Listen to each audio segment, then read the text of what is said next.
And now, as the Lord is coming back from Vrindavan to Jagannath Puri, now we have heard about Rupa Siksha, right? Lord Chaitanya instructing Rupa Goswami at Prayaga. That we have heard. That we heard in the last episode, right? Last session. And we also started hearing Sanatana Siksha, dear devotees. Yeah. So today is we will hear the complete Sanatana Siksha today. Okay. And then after that, deliverance of Prakashananda Saraswati. And Lord's return to Vrindavan, to Jagannath Puri. So in that way, we will be completing the Madhya Lila today. Okay.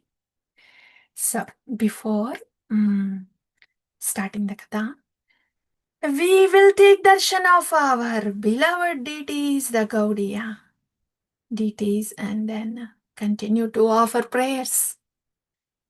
Let me share the screen. Only few more sessions to go.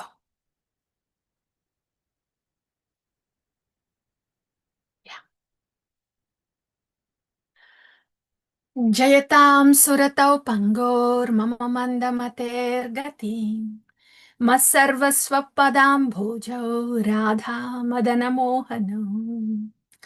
Shri Shri Radha Madana Mohan ki jaya.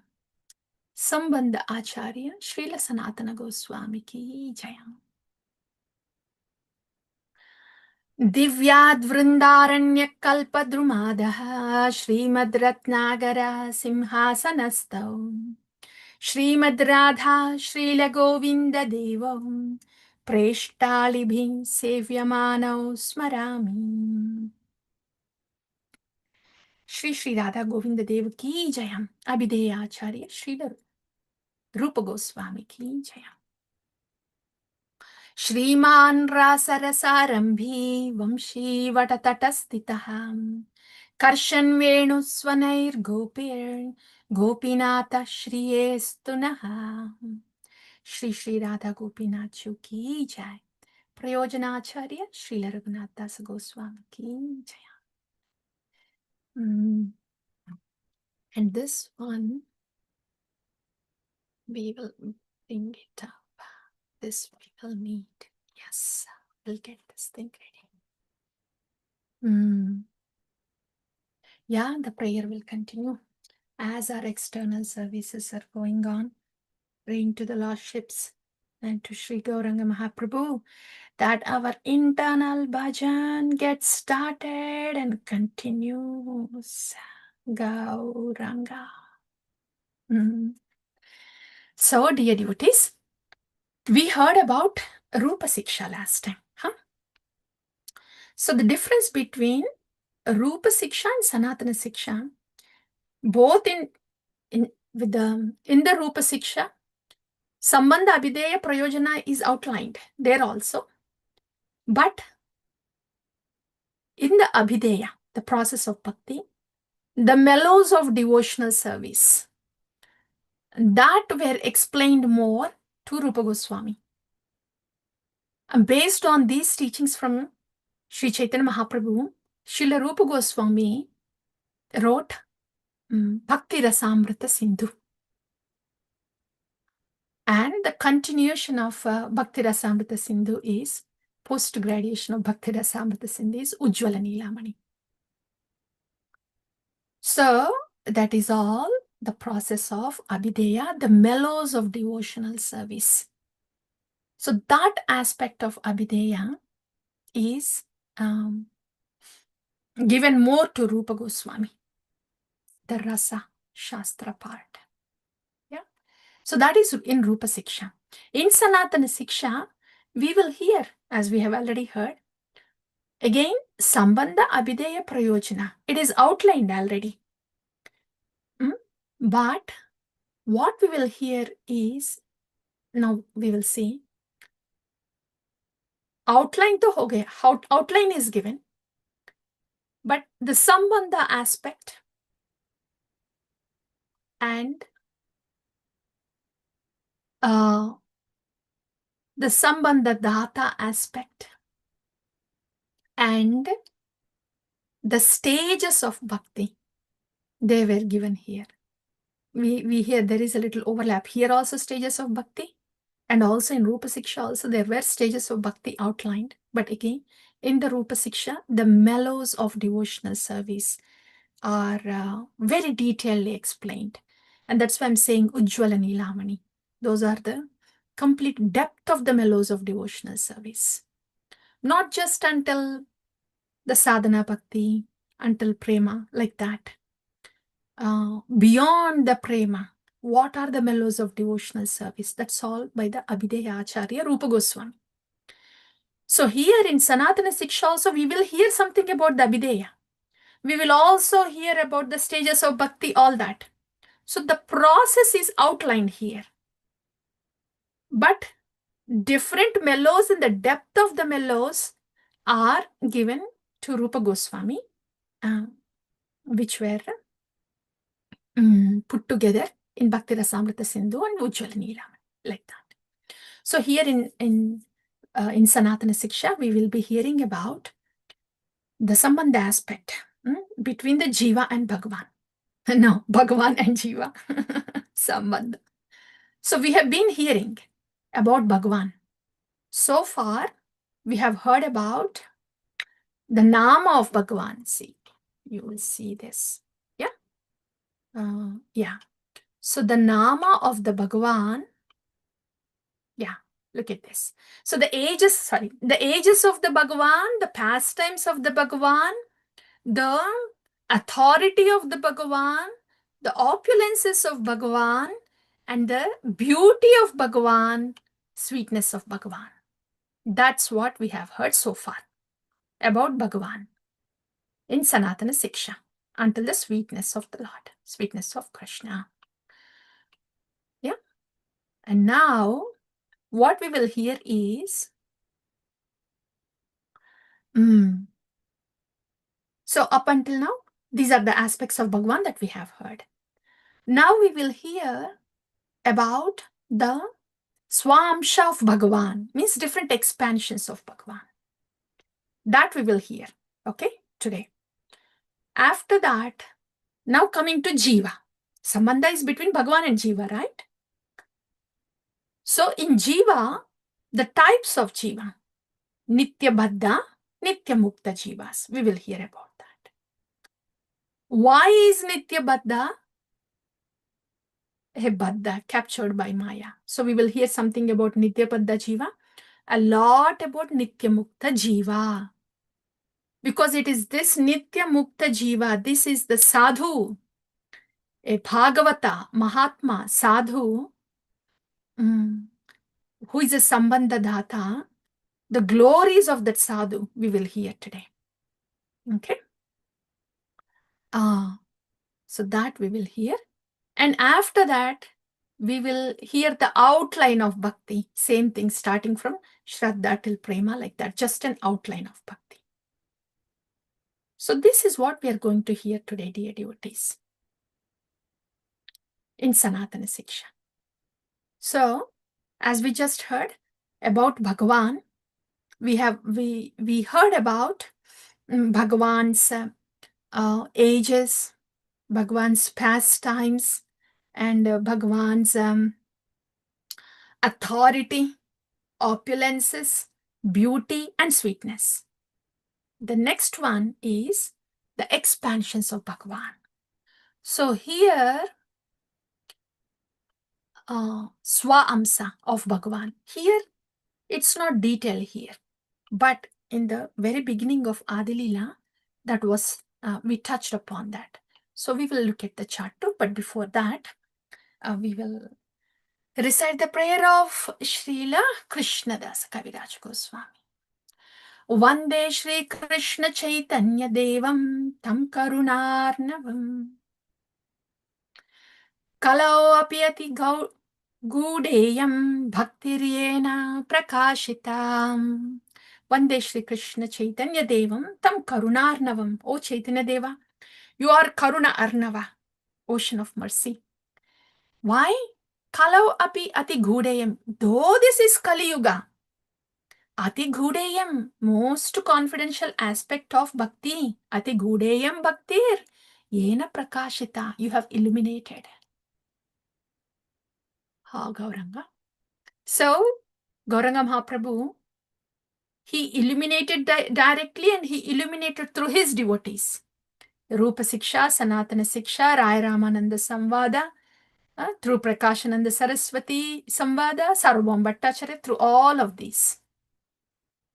In this way, Shri Krishna Chaitanya Mahaprabhu. So we bow down to this Krishna Chaitanya Mahaprabhu, who is the ocean of mercy, revealing the confidential aspects of bhakti. And now we are going to hear about the Swamshas of the Lord. Dear devotees, I'll just show you this and then you will recall that we have already addressed this one. This is the one. In Swamsha, I am unable to magnify this, but it will be just a minute. Just we'll go through quickly because we already covered this in the very beginning of Adi Lila. So, in Swamsha, Swayam Rupa Bhagavan, Lord Krishna, when he expands and he's just the same, like the Dwarakadisha Krishna with all the queens, or the Krishna with all the gopis in Rasa Lila, that is Prabhava Prakasha, expansion of the Lord. Vaibhava Prakasha is Krishna in the form of Balaram or in the form of Lord Vishnu, where he looks different and his mood is different. That is Vaibhava Prakasha. When he looks the same, the mood is same, Prabhava Prakasha. Okay. So from Vaibhava Prakasha, from Balaram comes this Vilasas, Prabhava Vilasas, the 4 Chaturvyuhas. Vasudeva Sankarshana Pradyumna Aniruddha. And the second expansion again, Vaibhava Vilasa, Vasudeva Sankarshana Pradyumna Aniruddha. So dear devotees, these are 4 expansions. Chaturbhuja, form of the Lord. So the Lord, Chaturbhuja, Lord Vishnu, he holds conch shell in one hand, the other one is Sudarshana disc, and in the third hand is lotus flower, and fourth hand is Gada. These are the 4 things that the Lord holds in 4 hands. So, different arrangements of these in different hands of the Lord. 4 times 4, I think about 64 combinations, something like that. Different, when the Lord is holding these 4 things in 4 different hands, there are, I think, about 64 combinations. So each form of the Lord with a specific paraphernalia, sequence of paraphernalia in his hand, he has a specific name. Janardana, Vasudeva, Mukunda, like that. Okay. So all that was explained very detailed in Chaitanya Charitamrita. When we read, when we come to that section, we will see all those names, all the sequences of those paraphernalia of the Lord. So these are all under the Swamshas. They are expansions of the Lord. Lord himself expanding. Okay. And after that, we also heard about the Purushavataras. Mahavishnu, and then Garbhodaksai Vishnu, Kshirodaksai Vishnu. And then Lila Avataras, then Gunavataras, then Aveshas, Shaktivesha Avataras. Okay. So this is all one category where the Lord is expanding himself, or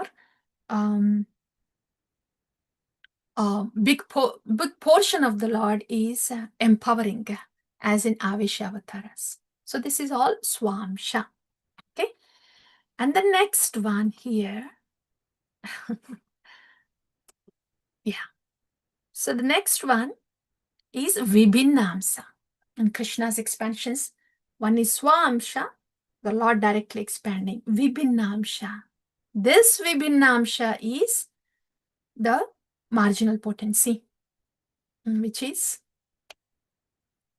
Tatastha Shakti, Vibhinna Amsha. So we are also Amshas of the Lord. Mamaivamse Jiva Loke Jiva Bhuta Sanatana. It's so good to be remembered, to be heard, and to be reinforced. So we are also Amshas of the Lord.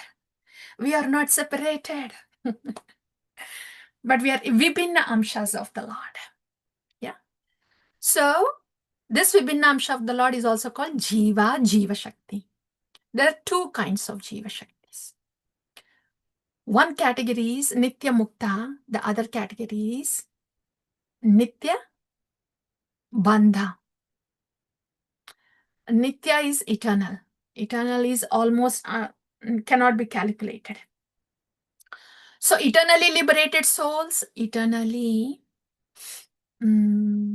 conditioned souls, like that. So this is Vibhinnamsha. So who is Nitya Mukta? Nitya Mukta Nitya Krishna Charane Unmukha Krishna Parishada Nama Bhunje Seva Sukha. Those jivas whose joy is in serving the Lord, and they are always inclined, unmukha, always inclined to holding on to the Krishna Charana, they are called Nitya Mukta. Okay. Then who is Nitya Bandha or Nitya Samsara? It's not given here, the verse, but what says is in Chaitanya Charitamrita, Krishna Charane Bahirmukha, one who turned away from Krishna, is the Nitya Bandha. And what happened when he turned away? He is attacked by the lust. If the jiva is not clinging to the lotus feet of Lord Hari, jiva has to cling to something else in the material world. So the jiva is bound by the lust when the jiva turns away from the Lord. So Kamadinam katina katidha palita durnideshas tesham jata mayina karunana trapan nopashantihim ustrijyaitan adayadupate sampratam labda buddhis tvam ayata sharanamabhayam mam niyukshvatma dasye Niyukshvatma Dasye. So, the Nitya Bandha Jiva, who is attacked by the lusty desires, this is the prayer from Srimad Bhagavatam. It says, O Yadupate, O Lord of Yadus, I have been serving these lusty deers for a very long time. And these desires are not yet satiated. And my position is, I am not even ashamed of continuing to serve these lusty desires. But for some reason, my intelligence is awakening now. With the help of this transcendental intelligence, I want to turn away from these lusty desires by holding on to your lotus feet, O Yadupate. Tvam ayata sharanam abhayam mam niyukshvatma dasye. So very kindly, make me your dasya. Engage me in your loving service. Hey Bhagavan, I don't want to serve these lusty desires anymore. With the help of spiritual intelligence, I turned away. I decided to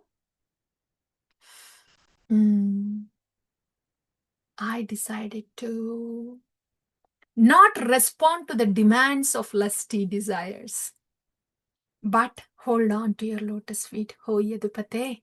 So very kindly engage me in the service of your lotus feet. So when this Nitya Bandha Jiva realizes its condition, and turns to the Lord like this, then it will be liberated. So this is sadhana, nitya, nitya bhatta, nitya bandha, nitya mukta, and sadhana siddha. So this is when the nitya bandha jiva awakens like this and takes up the process of devotional service, then it becomes sadhana siddha. How does this happen?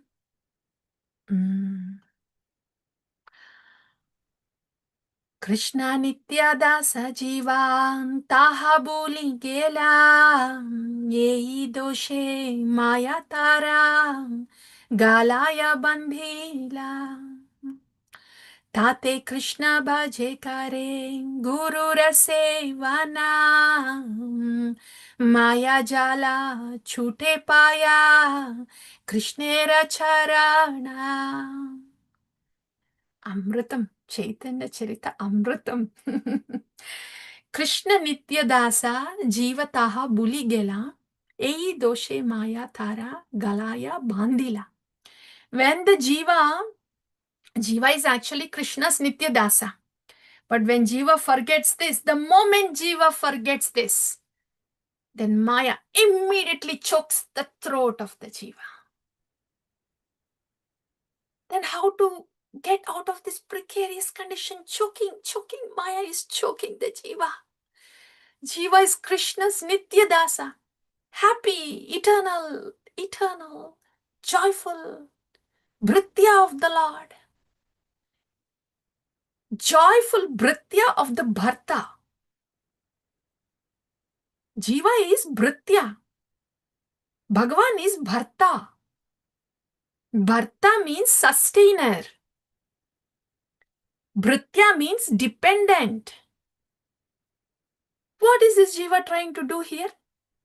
Jiva is the Bhritya of the Bharta. Sustainer, dependent on the sustainer. Who is the Lord? When the Jiva forgets that I am dependent on my sustainer, at that very moment, chokes, Maya chokes. Chokes the Jiva, and the Jiva suffocates. And suffocates. And so how to get out of this suffocation? Tate Krishna bhaje kare gurura sevana. Only then Maya jala chute paya Krishnera charana. Tate Krishna bhaje, do the Krishna bhajan kare gurura sevana. Serve the Guru, do the Krishna bhajan. Krishna bhajan cannot happen without Guru or Sevana. What bhajan happens without Guru or Sevana? Maya bhajan happens. Because when there is no Guru, there is only mind there. So, by doing Krishna bhajan while performing Guru Seva, because it is Guru Seva, Guru Vani Seva, that is the light of Krishna bhajan. That is the life of Krishna bhajan. When that happens, then Maya jala chute paye Krishnera charana. Then the Maya, the net of Maya is, then the Jiva comes out of the net of the Maya and then attains the charana of Krishna. Tate Krishna bhaje kare guru rasevana Maya jala chute paya Krishnera charana. So, we are hearing about the jivas, right? We heard about Nitya Muktas and Nitya Bandhas, how Nitya Bandha can get out of the clutches of Maya. This is how it gets out of the choking of Maya. So, this Tate Krishna Bhaje, this is Bhakti, right? Bhakti Kare Guru Sevana, under the guidance of the spiritual master. So now that the two kinds of jivas are enumerated, and the process of liberation from the Maya is through the process of Krishna Bhakti, right?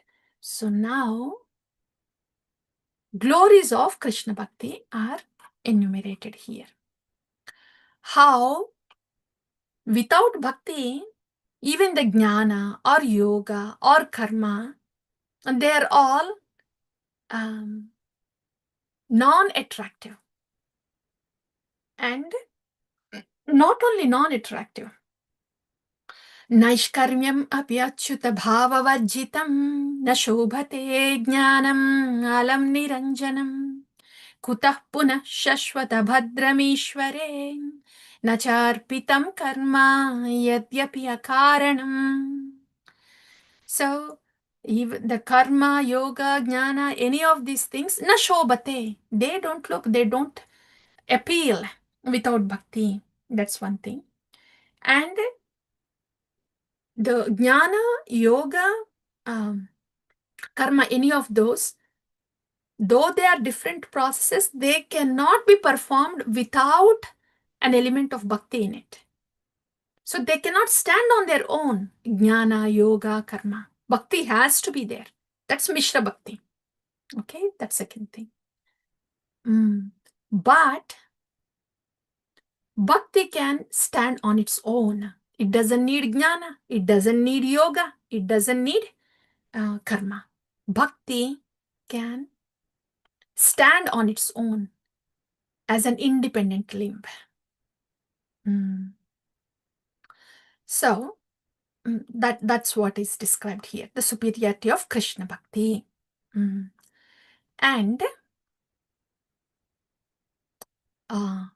yeah, the other thing is in the superiority of Krishna Bhakti, especially this shloka, Ye anye aravindaksha vimuktamaninas tvayi ashtabhavad avishuddha buddhayah arihya krichrena param padam tata patanti yado anadrita yusmadangrayah.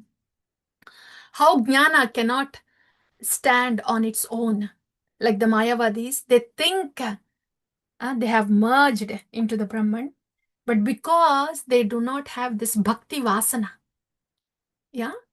the inclination to serve the lotus feet of the Lord, then arahya krachena param padam tat patanti ado, then they fall down. So in this way, jnana, karma, and yoga, all of them are dependent on bhakti, but bhakti is independent of any of these. Okay, so that's about the two kinds of jivas, the deliverance of a baddha, nitya bandha jiva, and the glories of bhakti. Okay, and now, dear devotees, the mercy of Bhagavan. The potency of bhakti, Krishna bhakti. Krishna Surya Samamaya Hayandhakara Yahan Krishna Tahan Nahi Maya Radhikara. Wherever there is Krishna Surya, there is no place for Maya Andhakara, darkness of ignorance. When there is Krishna Surya, there is no darkness of ignorance. And now comes the glorification of Krishna's mercy, especially in the form of sadhus. Krishna Kripa Shri Murti. Why do we hear this as Krishna Kripa Shri Murti? As this one from Uddhava. He glorifies this. Naivopayanti apachitam kavayastavesha brahmayushapi kritam ridamudha smarantaha यो अन्तर्बाहिस्तनुभृताम् अशुभं विदुन्वन् आचार्य चैत्य वपुसा स्वगतिं व्यनक्ति. Up until now, we heard about two kinds of jivas and how Krishna Bhakti is superior. Other processes are also dependent on Krishna Bhakti. Now we are hearing about the mercy of Bhagavan. Mercy of Bhagavan is there in many forms. Now what we are hearing is the mercy of Bhagavan. What kind of mercy? Naivopayanti apachitam kavayastavesha. Brahmayushapi kritam ridamuda smarantaha. The best of the scholars, even if they want to glorify your mercy, O dear Lord, taking the lifespan of Brahma, even then they cannot glorify your mercy. What form of mercy? Especially yo antarbahistanabratam ashubhan vidunvan acharya chaitya vapusa swagatim vyanakti. This tanabhrutam, this jiva, the nitya bandha jiva, is stuck in this maya and is embodied now. So in order to deliver these embodied souls, yo antarbahistanapratam ashubham vidunvan, in order to remove the inauspiciousness of these embodied souls, you bahir acharya chaitya vapusa. Internally, you have appeared as Chaitya Guru and externally as Acharya. In order to rescue this jiva that is stuck in Maya and is embodied, your mercy is so great, Bhagavan, that you yourself are guiding the jiva as Chaitya Guru from within and as Acharya outside. Swagatim Vyanakti, to take the jiva to your path. This mercy of yours, Bhagavan, this cannot be glorified enough, even by the best of the scholars, even if they take up the lifetime of Brahma. You know, dear devotees, in Bhagavad Gita, Lord Krishna, he explains about the vibhutis, right? The first one was Paramatma Vibhuti. It's a very special one. The Lord decides to come and stay with Jiva. That's Paramatma. Here also, when the mercy of the Lord is so much overflowing for the Jiva, then that personification of the mercy of the Lord outside is Krishna, Kripa, Shri Murti, personification of the mercy of Lord Krishna. That's Acharya Bhagavan. And inside as Chaitya Guru. So this is your mercy, Bhagavan. Lord is merciful in so many ways. This is the specific, significant mercy of the Lord. As Chaitya Guru inside and as Acharya Bhagavan outside. So, and in the very beginning in Adi Lila, Krishnadas Kaviraj Goswami says, since we are not able to see the form of Chaitya Guru, he comes in the form of Siksha Guru.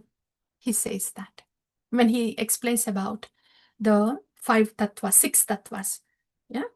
Vande Gurun, Isha Bhaktan, Ishan, Ishavatarakam, and then Bhakti Shaktim, Bhaktavataram, and Bhakti Shakti. So, this 6 components of Bhagavan, when he was explaining that, so he explains about the Siksha Guru there. Siksha Guru is, because we cannot see the form of the Chaitya Guru inside, he comes and appears as Siksha Guru, like that. So one thing here is, dear devotees, mercy of the Lord is always sitting within us as Chaitya Guru.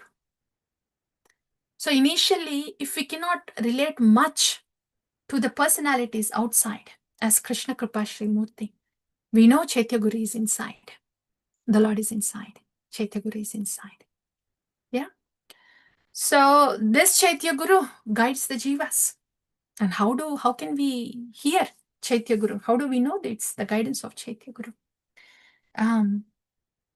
All the turbulence that is caused, that causes the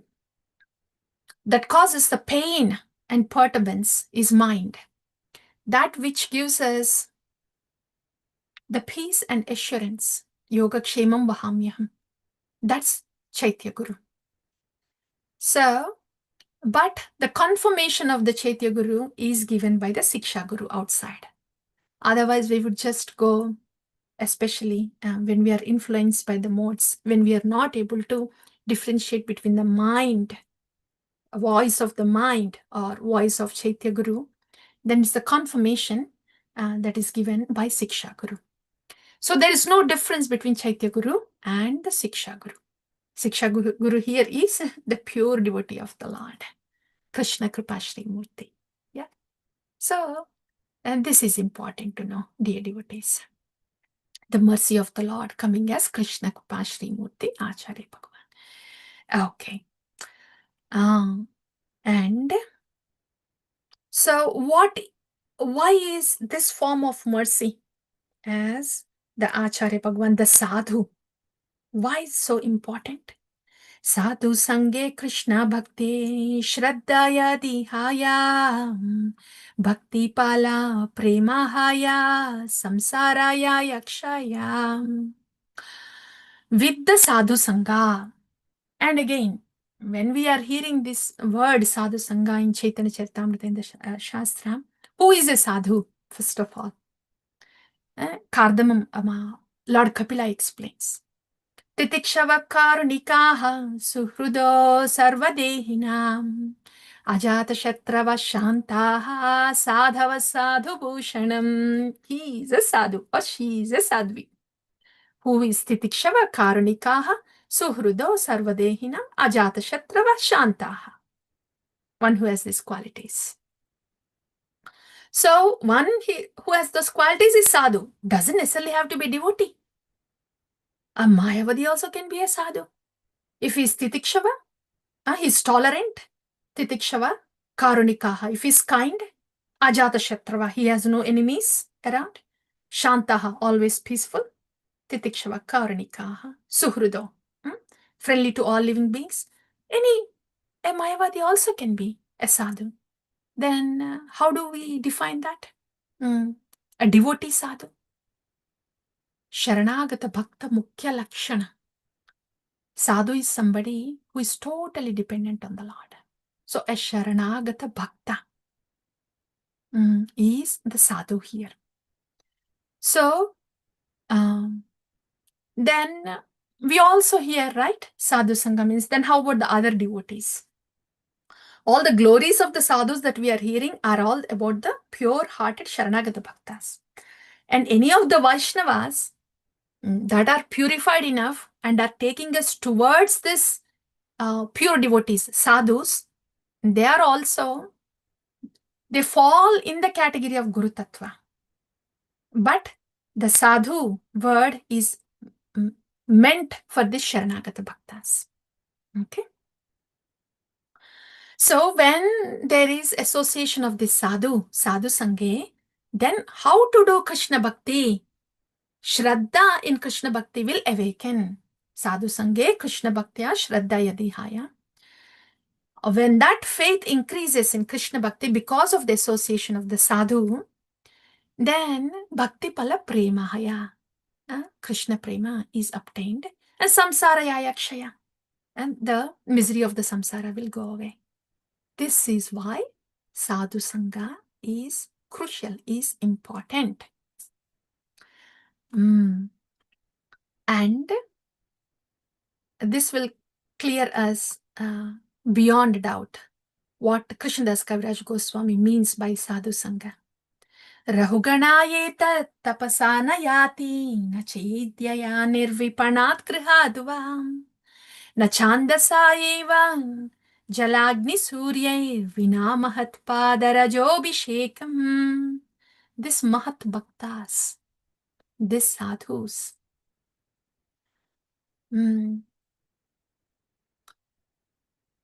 We just heard Sadhu Sange Krishna Bhaktya. When we have the association of these sadhus, then we will know about Krishna Bhakti.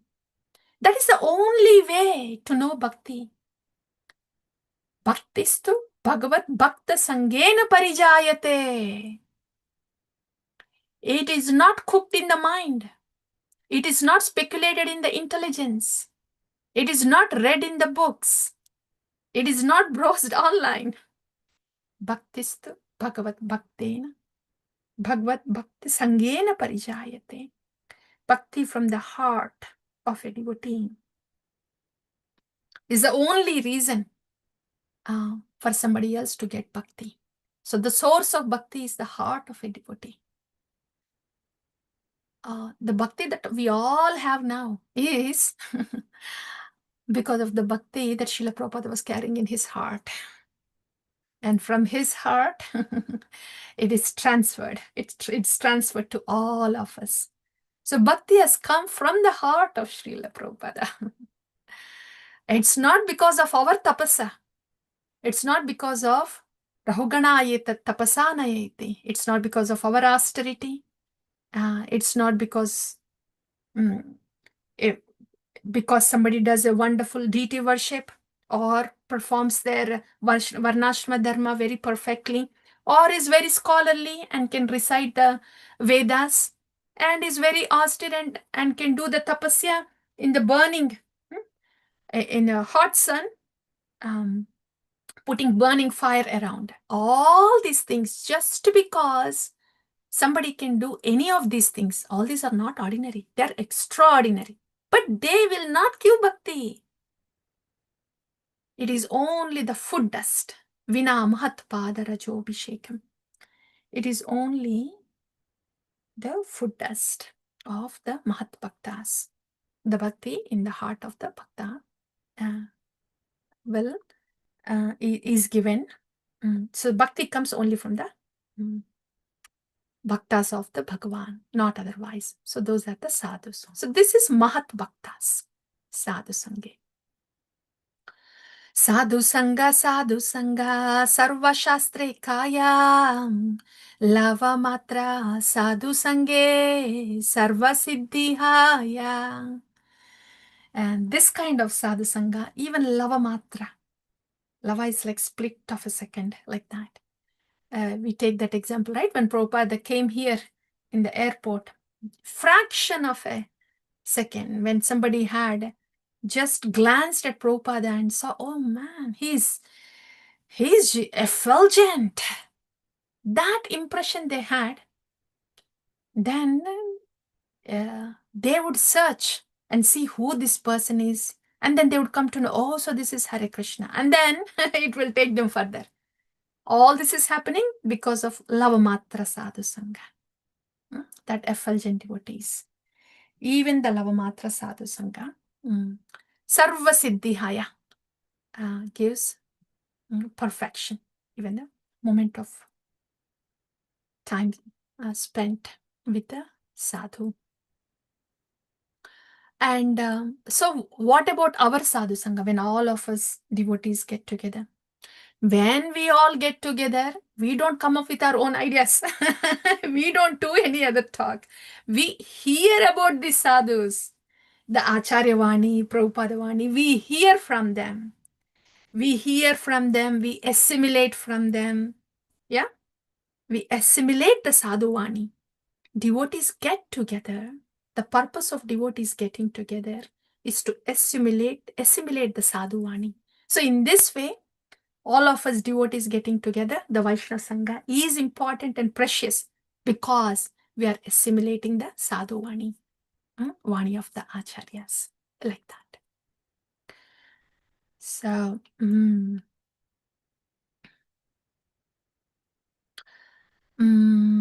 yeah.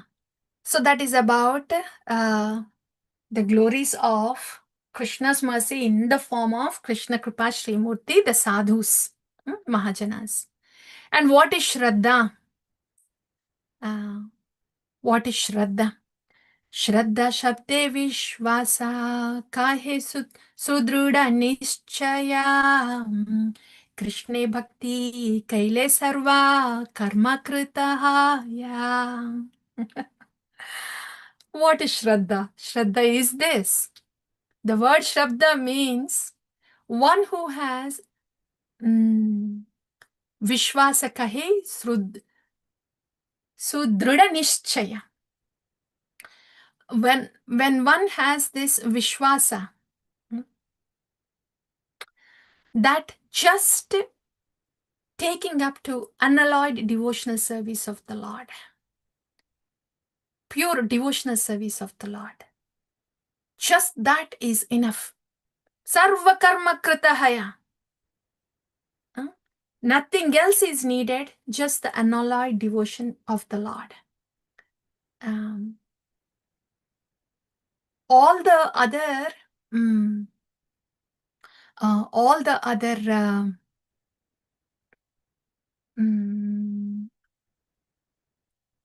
sarva karma krita hayam. The result of all the karmas is just met only by taking up the unalloyed devotional service of the Lord. When somebody has that kind of faith, all I need to do is loving devotional service to the Lord. And that will fix everything of mine in this world, spiritually or materially. That is Shraddha. All I need is loving devotional service of the Lord. That is Shraddha. So based on that Shraddha, the devotees are classified into three categories. Yeah. So who has this kind of Shraddha, that all I need is loving devotional service to the Lord? When somebody has that kind of Shraddha, and also Shastri Yuktau cha Nipuna, Sarvada Dhrida Nishchayah, Prauda Shraddho, Adhikariya, Sabhaktau Uttamamata. Shastra Yukta cha Nipuna. So they have the Shraddha and also they are Shastra Nipuna. They can. So that devotee who has this kind of Shraddha, that only the loving devotional service to the Lord is required. So that Praghada Shraddha. Plus, when they are Shastra Yukta, when they know Shastra so well that they can convert anybody to Krishna Bhakta. A combination of these two, then that's Uttama Bhakta, Uttama Adhikari. And who is Madhyama Adhikari? They have the Shraddha. They know all we need is only loving devotional service to the Lord. But they are not necessarily Shastra Yukta, Nipuna.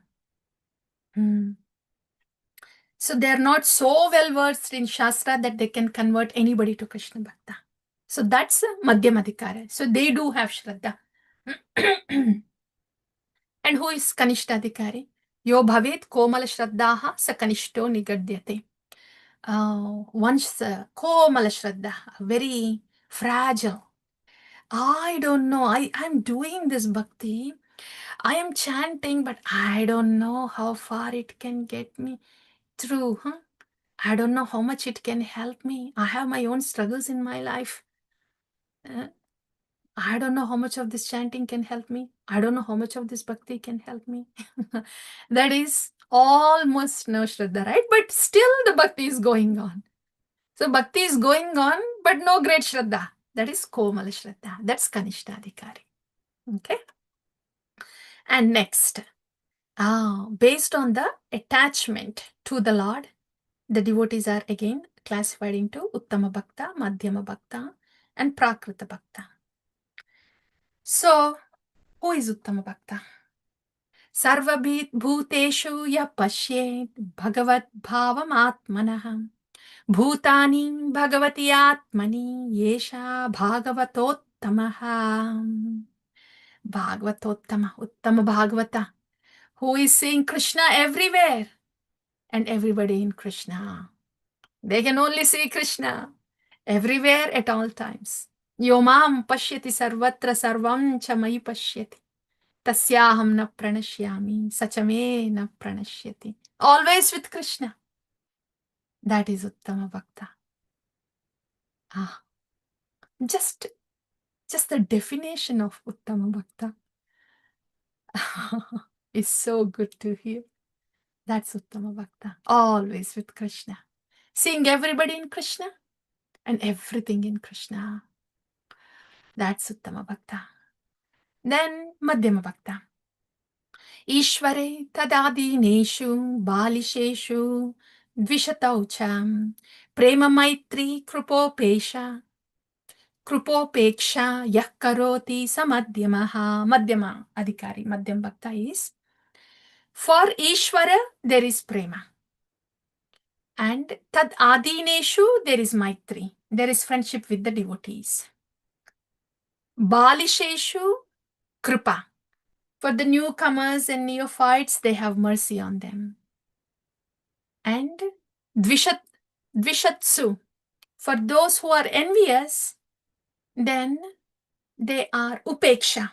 They pay no attention to the envious people.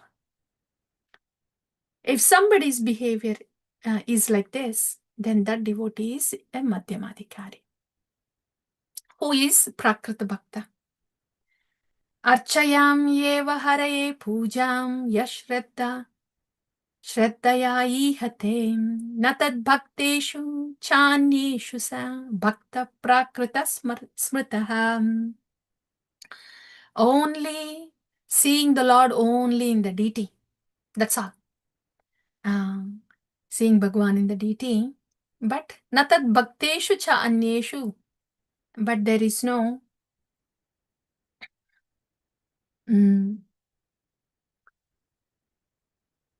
natad bhakteshu cha anyeshu sa bhakta prakrita smarta. This one who worships only the deity form of Bhagwan, but has no proper behavior with the devotees. That is prakrita bhakta. Madhyama bhakta has very much proper behavior with the devotees, right? He has maitri, he has kripa, he has upeksha, like that. So that's based on rati and prema, attachment to the Lord. Uttama, Madhyama, Prakrita. Why are we hearing that? This is continuation of the glorification of the sadhus. And when it came to the point of the faith that a sadhu has, then the other categories also were explained based on this faith and based on the rati.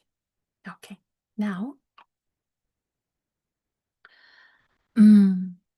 continuation again of the sadhus, the power and glory of satsanga, the power of sadhus. Krishna bhakti janma mula haya sadhu sanga Krishna prema janmeti no puna mukhya anga. Mukhya anga.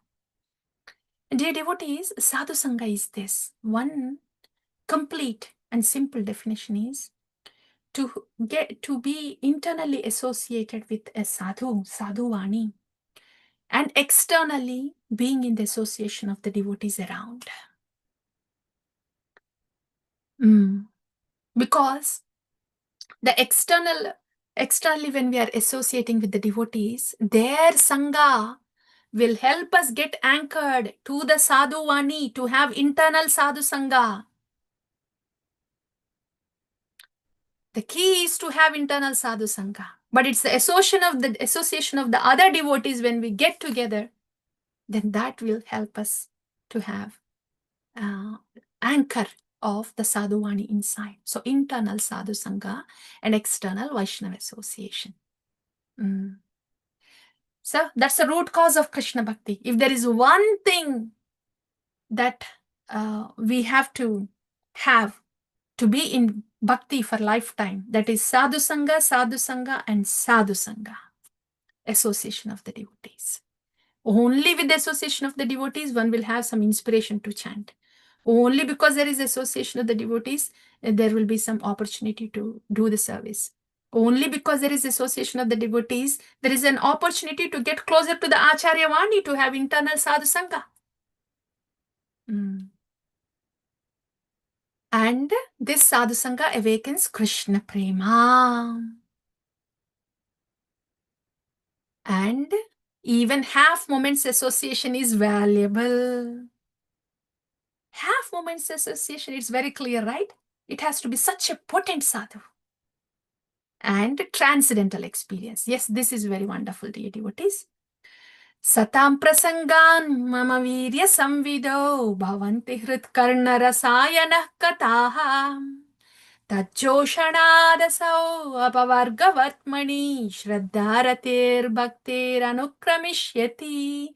This happens only with satam prasangam. Only with the sadhu sangha. Satam prasangam, those are satam sadhus who has that great taste, raga bhaktas. Satam prasangan mama veera samvido. When those devotees who has great attachment to the Lord, when they speak and when we are in their association, when we hear from them the pastimes of the Lord, mama veera samvido, the glories of the Lord, that causes bhavanti hrit karna rasayana kataha. Tajoshanadapavasa apavargavartmani shraddha ratir bhaktir anukramishyati. All the stages of bhakti from sadhu sangha till ratir, bhaktir and beyond will happen. So this stages in bhakti from sadhu sangha beyond ruchi, rati, it happens only with satam prasangam, with the association of these great sadhus. This is the power of sadhu sangha, Krishna prema, and propelling bhakti from anartha nivritti past ruchi. That happens with satam prasangam. When we hear from these Mahajanas who are very purified souls, their Vani is like Shabda Brahman. So that propels the bhakti further. This is sadhu sangha. So that's the glorification of sadhu sangha. And as we heard already, sadhu sangha, we understood that as internal sadhu sangha, internally associating with the Vani of Mahat Bhakta, and externally associating with all the devotees, so they can get us closer to this internal association of the Vani of the Mahat Bhakta. So in this way, the sadhu sangha definition is complete. Initially, we may not have that great anchor to the Mahat Bhakta's Vani because we are not pure yet. And what they speak may just go off above the head like that. Then our only rescue is the Vaishnavas around. When we continue to be with them, and when we continue to hear the katha, when we continue to serve, as the purification happens, then we will be able to get more closer to the Vani of the sadhus, the pure bhaktas. So, like that, dear devotees, so associate with the sadhus, avoid asatsanga. This is all that we heard so far is in the category of Abhideya, which is Sambandhadata, who is a sadhu. And what is the symptom of a sadhu? Chief quality of the sadhu? Krishnaika Sharanam. So Chaitanya Charitamrita is making it pretty clear. Sadhu means Krishnaika Sharanam.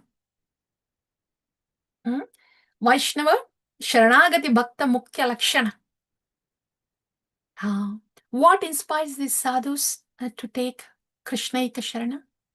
Aho bakiyam stanakalakutam jigamsaya payat apyasadvim lebe gatim dhatri uchitam tadhonyam kamvadayalum sharanam vrajema jigamsaya apayat apyasadvim. So the mercy of Bhagavan, when the qualities of Bhagavan, especially the mercy of the Bhagavan, that attracts the devotee to take surrender of the Lord, to take Sharanagati of the Lord. The mercy of the Lord attracts the sadhu to be fully surrendered to the Lord. And two kinds of devotees. It's explained, Akinchana and Sharanagata. These are the two kinds. They're almost similar. Akinchana is when somebody sees that they don't have any assets and their only asset is Krishna, like Queen Kunti Devi's prayers. Namo Akinchana Vittaya, Nivritta Gunavritte, Atma Ramaya Shantaya, Kaivalyapataye Nama. So those devotees who are not attached to any of their possessions,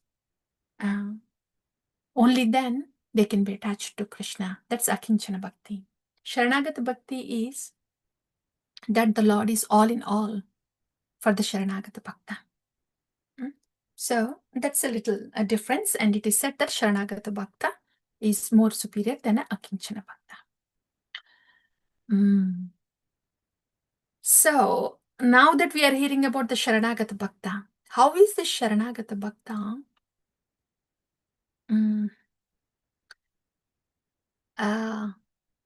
how is he bonded with the Lord? This is such a very natural thing.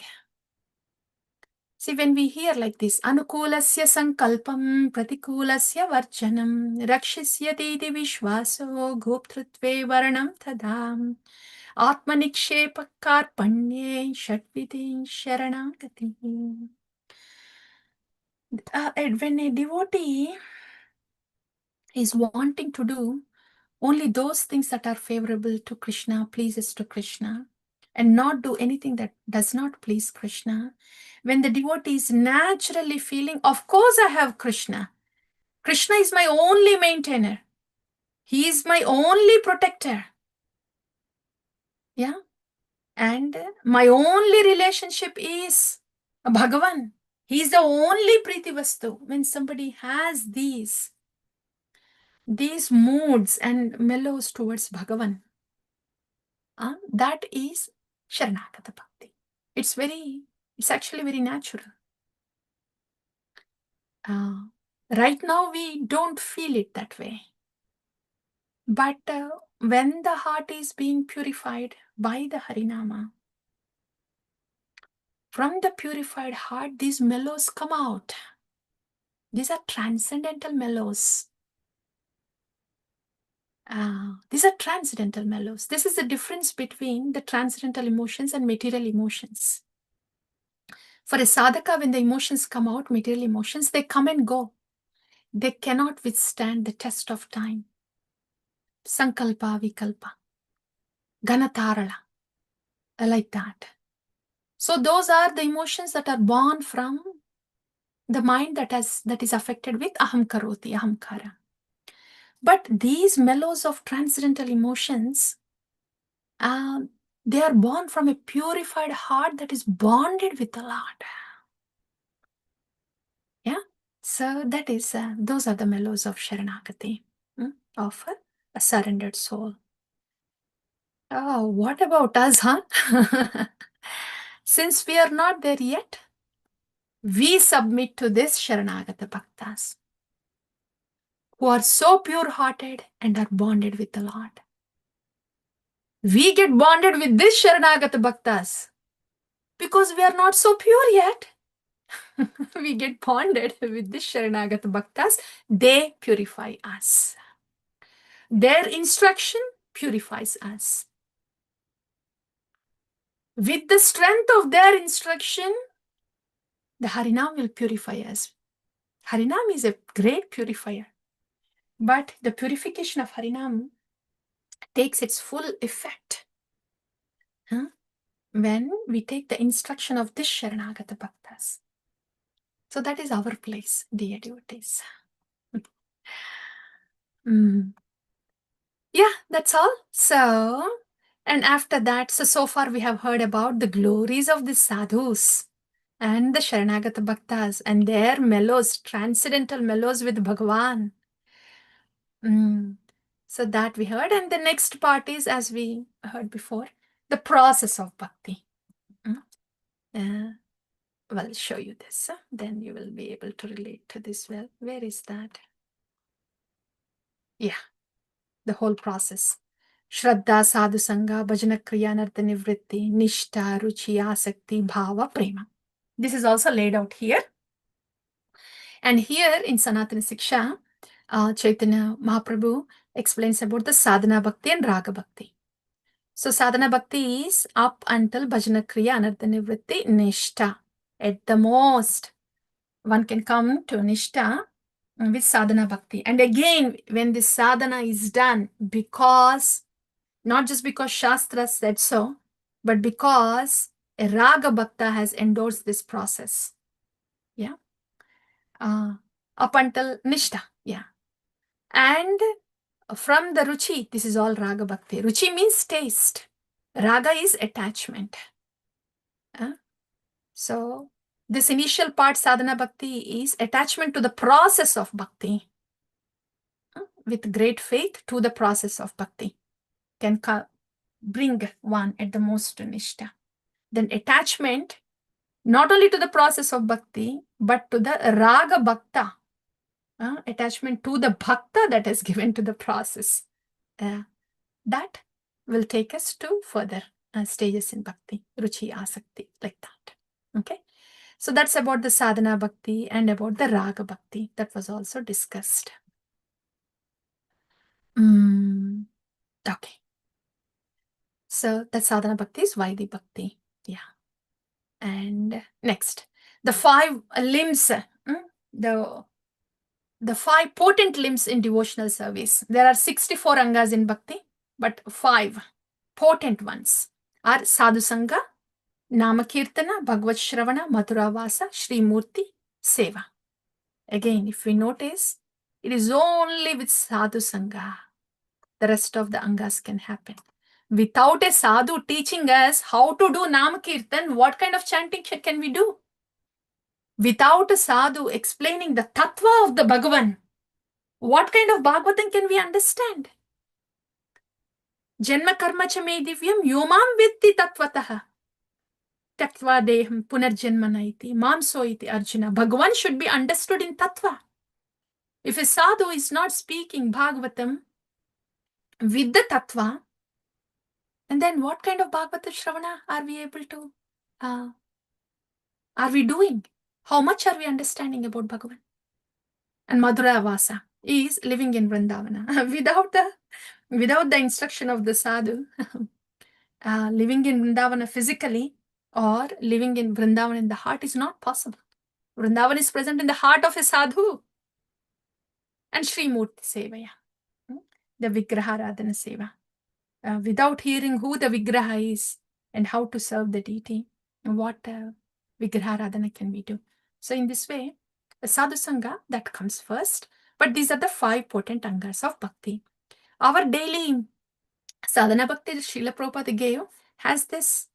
Yeah, it has Sadhu Sangha, it has Nama Kirtana, it is Bhagavad Shravana, it has deity worship, Sri Murti Sevaya. Madhura Vasa is to do within our heart.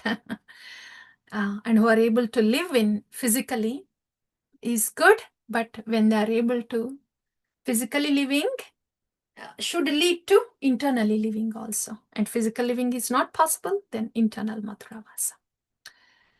So when we are able to follow the sadhana process that Srila Prabhupada gave us, dear devotees, it is so potent because it already has Sadhu Sangha, Nama Kirtana, Bhagavad Shravana, Sri Murti Seva. It will very soon take us to Madhura Vasa, internal Madhura Vasa. Because these are all potent angas of bhakti. So what we are doing daily, we shouldn't just think it is, we just don't take them for granted and like in a monotonous way of doing. They are pretty potent. All right, dear devotees. Yeah, we heard about sadhana bhakti, raganuga bhakti. Yeah. Raganuga bhakti is a devotee that is following a ragatmika bhakta. Who is Ragatmika Bhakta? Vrajavasis are Ragatmika Bhaktas. Like Yashoda Mai is a Ragatmika Bhakta. Nanda Maharaj, Ragatmika Bhakta. Vishakha, Lalita. These are all associates of the Lord. So they are Ragatmika Bhaktas. So those purified souls, pure-hearted souls, that who want to walk in the footsteps of these associates of the Lord and serve the Lord by assisting these associates of the Lord, they are called Raganuga Bhaktas. Raga Anuga, following those Ragatmika Bhaktas, are called Raganuga Bhaktas. Okay. So just touching these points. So all these things are explained. So far, all the aspects of Abhideya, different aspects, yeah. The whole process of bhakti from Shraddha till Prema, that was outlined. And then about the sadhus, who are Sambandha Datas, that is also explained. Now the last part is Sambandha Abhideya Prayojana. So the Prayojana part is also little touched here. What is the Prayojana? What is the Prayojana goal or purpose? What is this? Sadhana Bhakti leading to Raga Bhakti. What is it that is going to give? What is this Bhakti? What is it this Raga Bhakti giving? Raga Bhakti that's given by Gauranga Mahaprabhu. Chiradatattam nijagupta vittam swaprema namamritam atyudaraham Apamaram yo vitatara gauraham Krishno janebhyastam aham prapatye. So this prayojana is Nijagupta Vittam, Swaprema Namamritam. Swaprema, his own prema, Krishna prema, Swaprema Namamritam. Prema Nama Amritam. The nectar of not ordinary Harinam. This is Prema Nama. The Harinama that is imbued with the love of Godhead is Prema Nama. This is not Kevala Nama. This Harinam doesn't just relieve us from the miseries. This Harinam is imbued with the prema of the Lord. And that's why the Gauranga Mahaprabhu came to give us this Prema Nama Amritam. Nectar of this Prema Nama.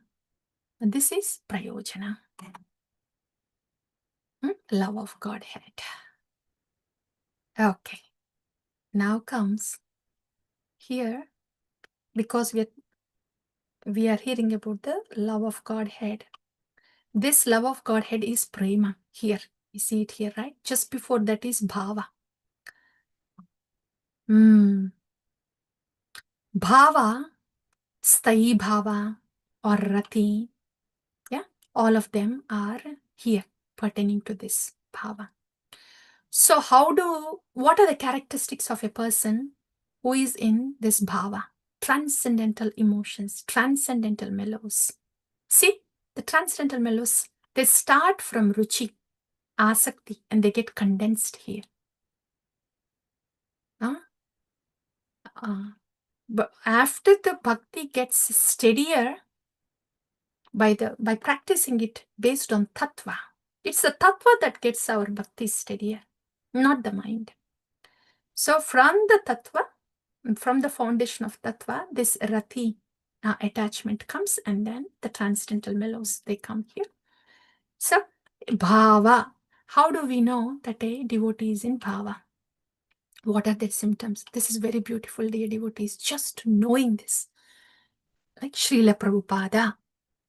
How do we, Srila Prabhupada is very clear. He's not even just Bhava, he's in Prema. But how beautiful is this stage of Bhava? Here, the devotee has great taste for chanting the holy name. Nama Gane Sadaruchi. Always want to chant the holy name. They always want to chant the holy name. And great attachment for the Krishna Katha. And also, there is attachment to the pastimes, places of the Lord, Dham of the Lord. There is affection. And they don't want to waste a moment. They always want to do something for Krishna. And they are very hopeful, always eager.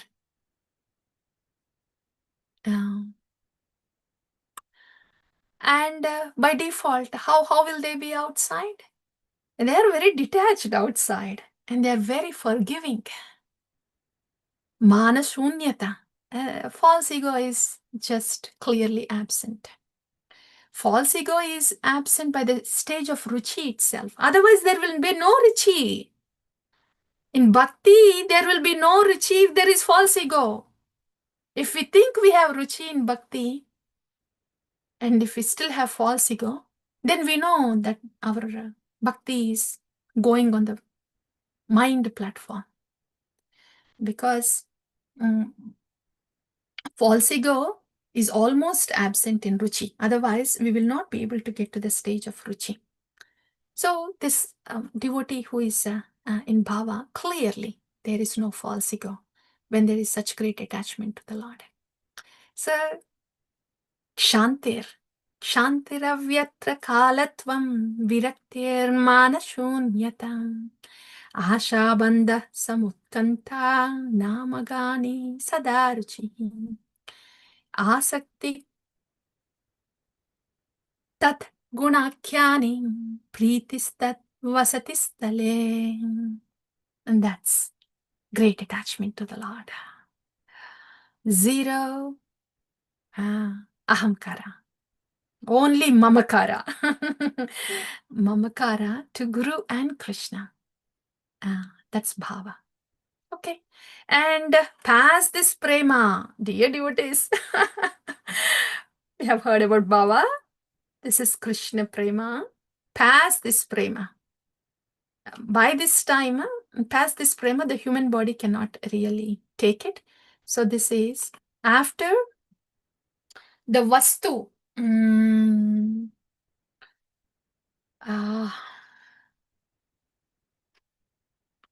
Attainment of the vastu.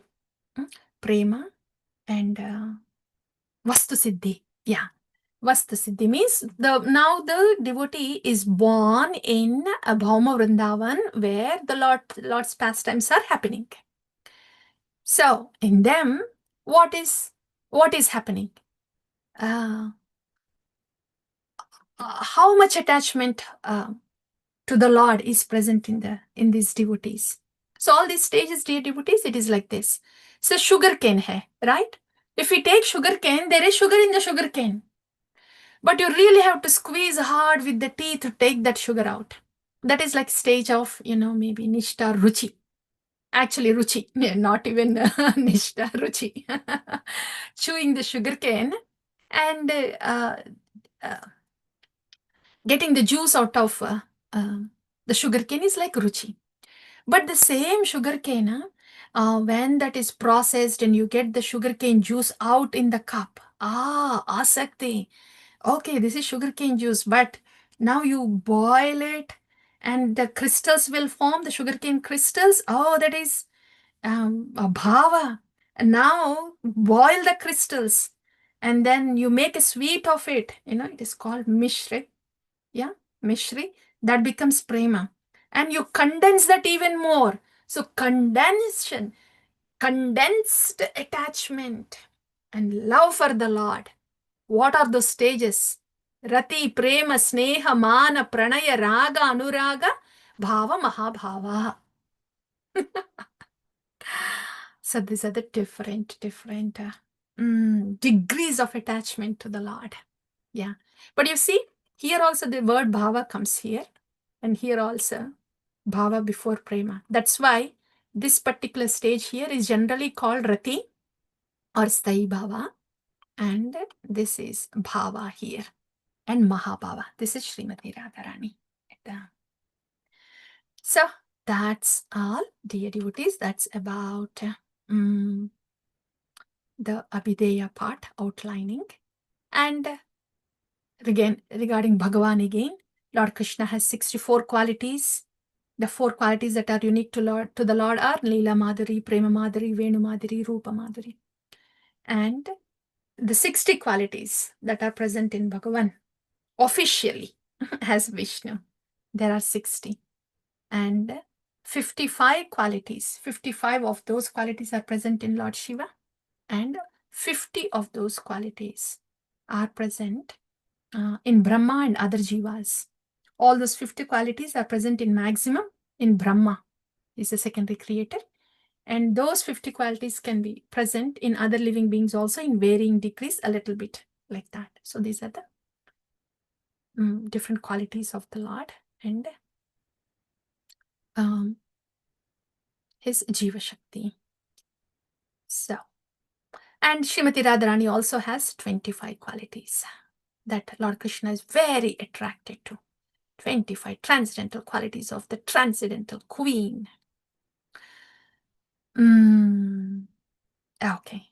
This is also very good, actually. This is the continuation of how do we know that a devotee is in Rati?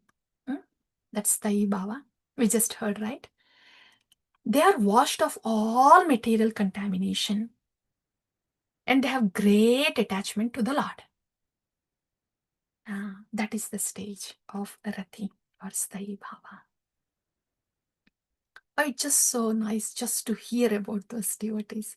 Even to just hear the qualities are such great attachment to the Lord, and there is zero material contamination. Okay. So in this way, the Lord has spoken all the Sanatana Siksha.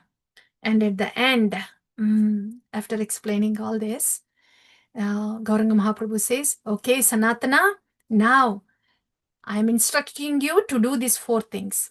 Bhakti Shastrena Prachara. So please do the prachara of the Bhakti, all the Shastra, Bhakti Shastras. Do the Prachar Seva. And Madhuraya Lupta Tirthera Kariha Uddhara.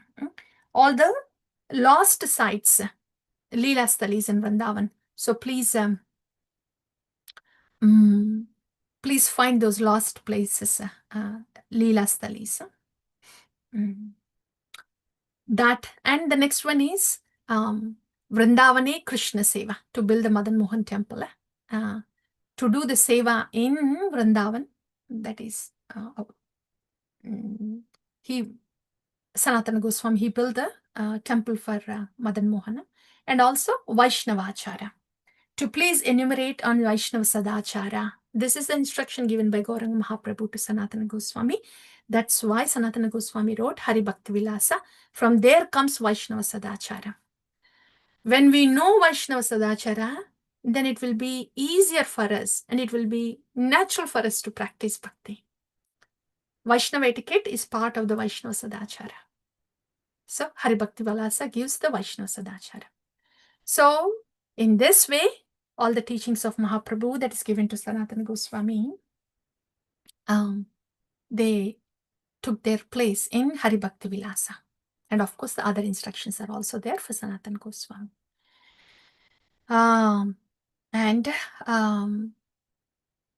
Yeah, I think that is the Sanatana Siksha. And dear devotees, after giving the Sanatana Siksha, Sanatana Goswami begged for the blessings. Chaitanya Mahaprabhu blessed Sanatana Goswami. Chaitanya Mahaprabhu placed his hand on Sanatana Goswami's head and blessed him, saying, let all these instructions be manifested to you. This is the key. When a disciple has this mood towards a guru, then whatever is being heard will be manifested to them. Otherwise, it is just information gathering and information relaying, gathering of information, transmission of information, even if it is bhakti. But it is this mood of the disciple that Sanatana Goswami had that will make the instructions manifest. And the same thing, Sanatana Goswami, there is Sanatana Goswami, yeah, this one here. After instructing, of course, Sanatana Goswami also asked to please elaborate on Atma Rama verse. We will just say it in one sentence because it's a very scholarly one. So Atma Rama verse, Atma Ramascha Munayo Nirgandapi Vurukrame Kurvantya Haitukim Bhaktim Iddham Bhutva Guno Hari. That is the shloka in Srimad Bhagavatam. Okay. So Sanatana Goswami asks Gauranga Mahaprabhu to please explain that verse. So Gauranga Mahaprabhu takes each word of that shloka and combines with different words of that shloka, and then comes up with 61 explanations. These are all the details, dear devotees, but we are not going there. So 61 explanations of one verse of Atmarama verse. So that was also explained to Sanatana Goswami. With this, Sanatana Siksha is officially complete from Gauranga Mahaprabhu. And now he is asking Gauranga Mahaprabhu to please see that whatever Chaitanya Mahaprabhu has instructed to Sanatana Goswami will manifest in his heart and direct him in writing. So manifesting in the heart and the devotee is getting directed through Guru. Here, the Gauranga Mahaprabhu is playing the role of Guru, right? So this happens again because of this disposition that Sanatana Goswami has. Trinadapi sunichena taroreva sahishnana amanina manadena kirtaniya sadahari. That's when the instructions will manifest and the direction also is given within. So that's Sanatana Siksha. That's all, dear devotees. And and this is the last one. How after giving Sanatana Siksha, where is this happening? In Kashi, right? Sanatana. Yeah. So Lord Gauranga Mahaprabhu is still in Kashi. Yeah, Prakashananda Saraswati is here now, right? Now the Lord is returning from Vrindavan, is heading to Puri. So what happened is Tapan Mishra and Chandrasekhara. These are the only two, these are the two devotees, almost, only two staunch devotees that are present in Varanasi. Rest of them are all Mayavadis.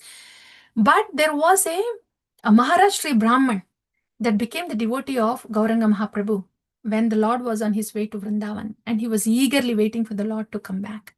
So this time, Maharashtra Brahman, he requested Chaitanya Mahaprabhu to please accept the invitation to his home, because he has invited Prakashananda, Saraswati, and all the Mayavadi sannyasis also. Because remember Prakashananda Saraswati, how he insulted Chaitanya Mahaprabhu? That caused pain in the heart of these three devotees, this Maharashtra Brahman, Tapan Mishra, and Chandrasekhara. So, but Tapan Mishra and Chandrasekhara, they are great devotees, but their scholarliness is not on par with Prakashananda Saraswati. In order to debate with them and establish that Gauranga Mahaprabhu is the Lord himself. But at the same time, it is hurting them so much to see that the Lord is insulted. So, that's why when Maharashtra Brahman said, I have arranged this lunch at our place, Gauranga Mahaprabhu, you please come. You please come and enlighten these Mayavadis. We can't We can't hear them insulting you. So please, for our sake, please accept this lunch invitation along with the Mayavadis. Maharashtra Brahman requests that. And Tapan Mishra and Chandrasekhar also request the same. So the blasphemy on Chaitanya Mahaprabhu can stop. So generally Chaitanya Mahaprabhu doesn't take invitation, doesn't accept any other invitations. It was only Tapan Mishra and Chandrasekhara that he took the invitation from. But just for two reasons. In order to benedict these Mayavadis, and also in order to ease the pain of these devotees for their satisfaction, Chaitanya Mahaprabhu accepted the invitation of Maharashtra Brahman. And this is a quick one, dear devotees, a beautiful one. This was in Adi Lila. But we didn't go through that at that time because we said we will hear it when it comes in Madhya Lila. So, dear devotees, Gauranga, he came. He accepted the invitation, came to the Maharashtra Brahman's place. And he washed his feet and just sat at that foot washing area. And all the Mayavadis, they were sitting there on the chairs there. And they saw Mahaprabhu came, washed his feet, and he was just sitting there in the foot washing area. And Chaitanya Mahaprabhu looked so effulgent. So that itself brought Prakashanda Saraswati and the Brahmanas, they got up and said, no, please come. Why are you sitting here in this area, in this place? So the Lord already started attracting them. Then the Lord said, oh, no, I better sit here only because I belong to a lower order of sannyasa. Then Prakashananda Saraswati said, it's okay, you can associate with us. We will upgrade you. You can associate with us. You can study Vedanta. By the way, why do you just do that kirtan, emotional kirtan? And then Gauranga Mahaprabhu said, oh, the Sankirtan, it's because my guru ordered me to chant. That's why I chant. Yeah. And my guru said that simply by chanting the holy name, Hare Krishna, Krishna Krishna, Hare Hare, Hare Rama, Rama Rama, Hare Hare. Simply by that, one is liberated from material existence and one will obtain the lotus feet of the Lord, said Chaitanya Mahaprabhu. And then he said, Nama vinu kali kale nahi ara dharma sarva mantra saranama yeyi shastra marma. In this Kali Kala, other than the holy name, there is nothing else, and nothing else. There is no other dharma other than the holy name in this Kali Kala. And then he says, Harir Nama, Eva Kevalam. Kalauna asti eva na, asti eva gatiranyadha. We have to hear this. So beautiful. These are the words of Gauranga Mahaprabhu. And then Gauranga Mahaprabhu says, that's why I chant and chant and chant. Guess what? This chanting has bewildered me. It made me ecstatically mad. And I went to my Gurudeva and I told him, what kind of mantra did you give me, Gurudeva? This is making me mad. Kiba mantra dila gosani, kiba tara bala, japite mantra, karile pagala.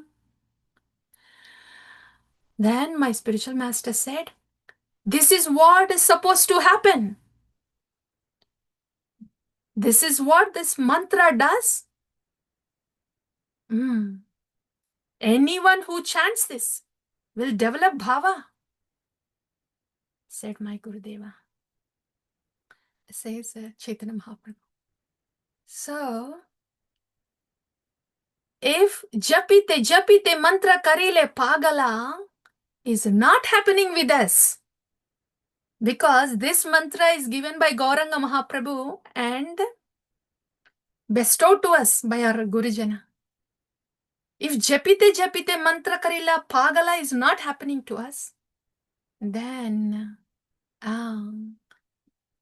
we have to see that there is something not right in chanting the mantra. There are offenses. Of course, it's a process from Nama Parada to Nama Basa to Shuddha Nama. But, when a product comes, a guarantee is given, right? Like that. With this Hare Krishna Mahamantra, Japite, Japite mantra karile pagala. Sooner or later, you will become mad in love of Godhead. So that's the Hare Krishna Mahamantra. Not ordinary mantra. And this is Prema Nama. Amrita that we already heard, right? Yeah. And Chaitanya Mahaprabhu continues the glories of the Nama. Krishna Vishaya ka prema parama purusharda yarage tanratulya chari purushartam panchama purushartam prema anandamrita sindhu mokshadi ananda yara nahi eka bindu. This mantra makes us mad with Krishna Prema, and the other Purushartha, the four, Dharma, Artha, Kama, Moksha, they are Trina, they are nothing when compared to this.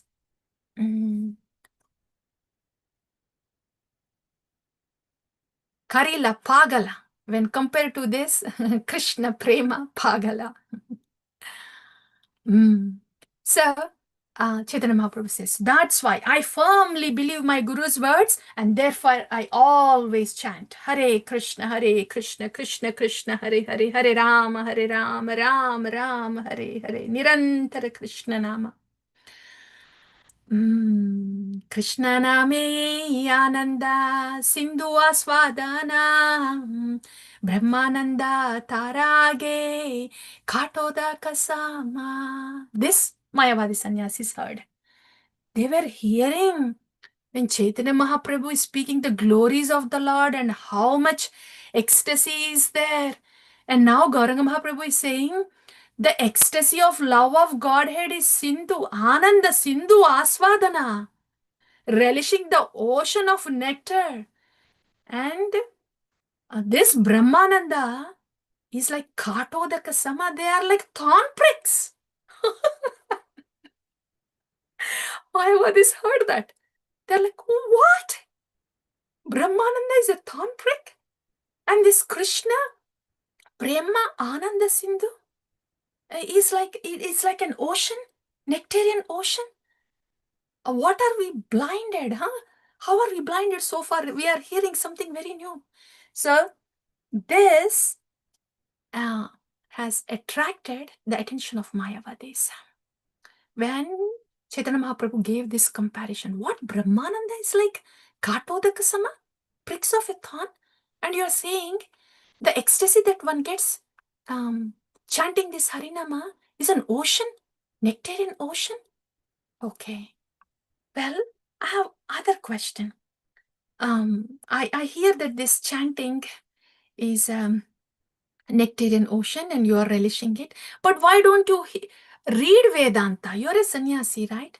Can you please answer that? Oh, regarding the Vedanta Sutra, I have no problem understanding them. When Vyasadeva gave the Vedanta Sutra, and when you understand it with Mukhya Vritti, no changes made. Direct meanings of the Vedanta Sutra, no problem. That can be understood. But what Shankaracharya did was, he gave Gauna Vritti. Indirect meanings to the Vedanta Sutra. And whoever hears that, then they are doomed. Because this Gauna Vritti, the indirect meanings of Shankaracharya, takes a person to the conclusion that the absolute truth has no form. And that's not right. And also takes to the conclusion that there is no difference between Jiva and the Lord. That's not right. And gives the explanation on the basis of Vivarta Vada. It means the Lord has changed or transformed into this world, but the Lord can never be changed. It is only Parinamavada. It's only the Shakti of the Lord that is changed, not the Lord. So, I have no problem understanding Vedanta Sutra with Mukhya Vritti. But the Gauna Vritti that is given by Shankaracharya, that messed up the whole Vedanta Sutra and places the reader in this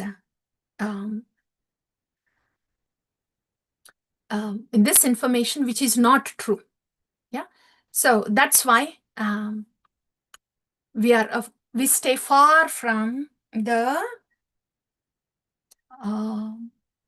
Vedanta Sutra that has Gauna Vritti by Shankaracharya. So in this way, Chaitanya Mahaprabhu explains how Srimad Bhagavatam is the natural commentary on Vedanta Sutra. Mukhya Vritti has to be taken, but the Gauna Vritti has polluted the meaning of Vedanta Sutra, like that. So all these Mayavadis, the student, all of them by this time, they are convinced. And they said, actually, yes, what you have said is right, but we are just following it because we belong to the Mayavadi sect. So that's why we are following, like that. So in this way, Chaitanya Mahaprabhu was very gentle in his dealings and very firm in his conviction and in his prachar. And all these Mayavadis changed. Prakashananda Bharati is also changing.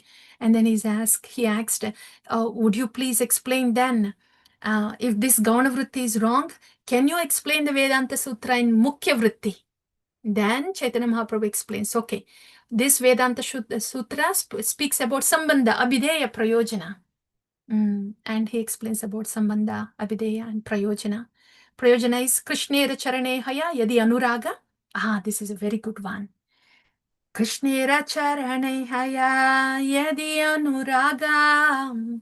Krishna Vinu Anyatra Tara Nahira Heraga. This is bhakti. To have Anuraga for the lotus feet of the Lord. Then Anyatra Nahiraga. And then the detachment for other things will automatically happen. So the prayojana is attachment to the lotus feet of Lord Krishna, Anuraga. Anuraga to the Lord in the Nama. Anuraga. Nam Namakari Bahuda Nija Sarva Shaktis Tatrarpitani Amita Smarane Nakala Etatrishi Tava Kripa Bhagavan Mamapi Durdaiva Mitrishami Janina Anuraga. So Chaitanya Mahaprabhu teaches how to have Anuraga to Krishna, to Krishna Nama. So that's the Prayojana, Prema. Prema, Krishna Prema is the fifth goal of life, Prayojana. So in this way, Prakashananda Saraswati and all the disciples of Prakashananda Saraswati, they are transformed into Vaishnavas by Chaitanya Mahaprabhu. And all of them danced along with Chaitanya Mahaprabhu when he was ecstatically dancing in front of Bindu Madhava temple. Chaitanya Mahaprabhu and all his disciples, sannyasi disciples, they also paid Dandavat pranams to Gauranga Mahaprabhu, and they also joined the Kirtan team, Sankirtan team. So in this way, the whole Varanasi is turned to devotees by Chaitanya Mahaprabhu. These are the pastimes of Chaitanya Mahaprabhu. So, dear devotees, after converting the whole Varanasi into a place of devotion, now Gauranga Mahaprabhu is returning to Jagannath Puri. There's a little story regarding Subudhi Rai, a quick mention. Subudhi Rai was Subudhi Rai, and what's his name? Is there? It's not here, but the name is Khan. There was a Khan, Subudhi Rai. Subudhi Rai was a government employee, and he was he had to punish a Muslim employee because he did a mistake, and his name is Khan. Some Khan is there. And so this Khan, later on, he gets a bigger position as Nawab. And so his wife, he saw, he sees the mark on the back of this Khan, which was a whip mark that was given by Subudhi Rai when he was, as an employee, because as a part of the punishment. So this wife asked this Nawab Khan to kill Subudhi Rai for giving that punishment. Then this Khan says, no, no, no, because I did a mistake when I was young, and that's why he chastised me, he punished me, and he's like my father, I would not kill him. But this wife continues to pester him to do something about this Subudhi Rai because she was upset. She says, okay, at least turn him into a Muslim, take his caste away. So Subudhi Rai, he sprinkles the water from a that was used by a Muslim. So when that water is sprinkled on Subudhi Rai, it was considered that his caste was gone away. Okay.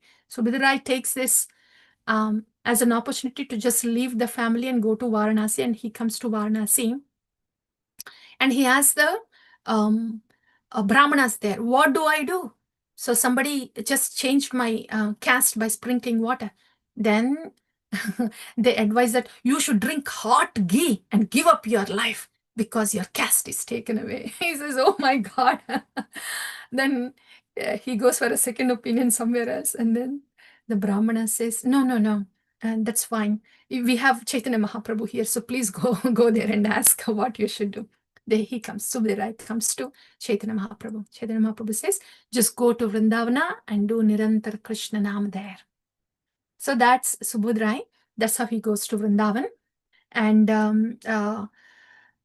with whatever little income he used to get, he used only few paises for him. The rest of the money he used to spend on in serving the Vaishnavas, like that.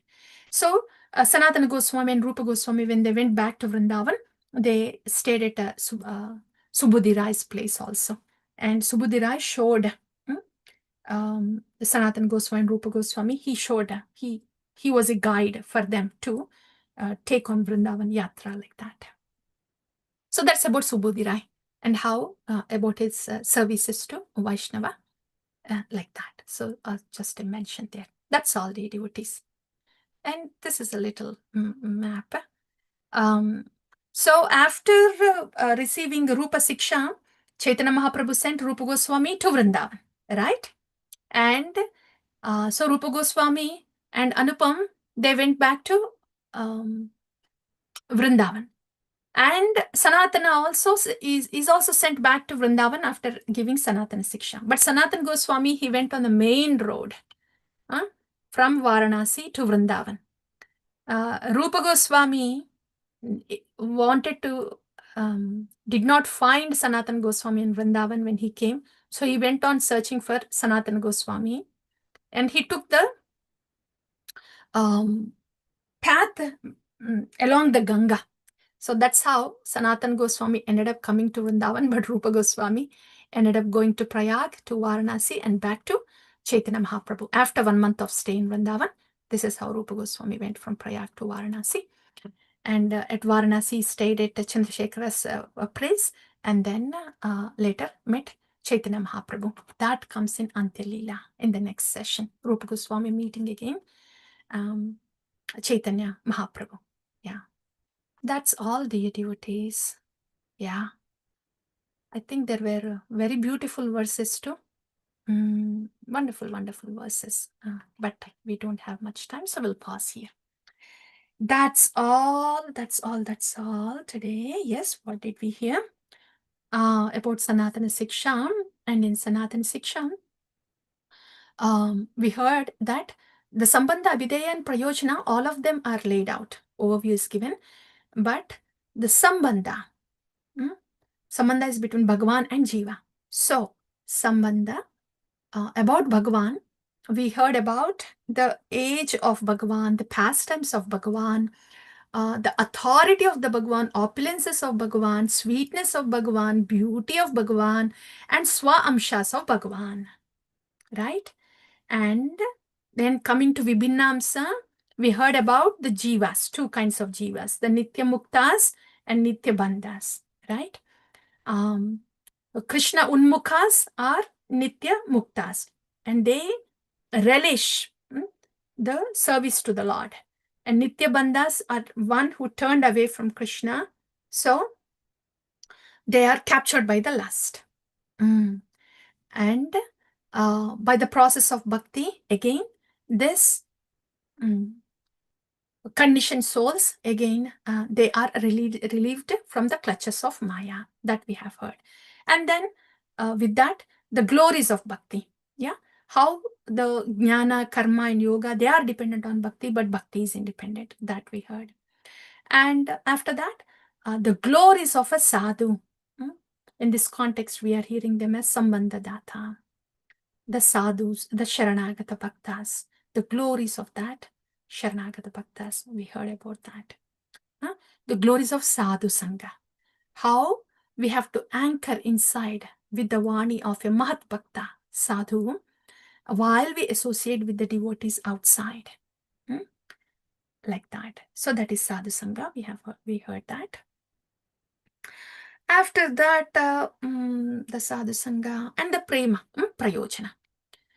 We heard about the process of bhakti from the Sadhu Sangha up until Prema and the beyond to all that was enumerated. And the Prayojana is the Krishna Prema that we heard. Sanatana Goswami and explanation of the Atmarama verse, 61 explanations of the same verse, that was also given to Sanatana Goswami. And how the Chaitanya Mahaprabhu blessed Sanatana Goswami, placing his hand on Sanatana. And how it is the mood of the disciple that makes the instructions manifest in the heart of a devotee. Like that. That we heard. And after that, Prakashananda Saraswati, how the whole, all the Mayavadis in Varanasi, and they are transformed to Bhaktas. The gentle behavior of the Chaitanya Mahaprabhu and the firm Prachar. There also, Atmarama verse was explained to Prakashananda Saraswati too, when he requested that. Okay, and Sambandha Videya Prayojana, that was also bestowed to Prakashananda Saraswati. Yeah, and like this, the Lord's visit completed. So, starting from Jagannath Puri, the Lord went through Jharkhand, liberated all the jivas, Charachara jivas in Jharkhand and all the villages near the Jharkhand, and did the Vrindavan Yatra and was in ecstasy there. And on his way back to Jagannath Puri, he gave Rupa Siksha, Sanatana Siksha, delivered Prakashananda Saraswati, converted the whole Varanasi into devotees. And now heading back to Jagannath Puri. And there, all the devotees, they run to welcome Chaitanya Mahaprabhu back to Jagannath Puri. That we will hear next time. That is Antya Lila. That's all, dear devotees. So that's it. We'll pause here. Thank you all so much for your association, for your presence.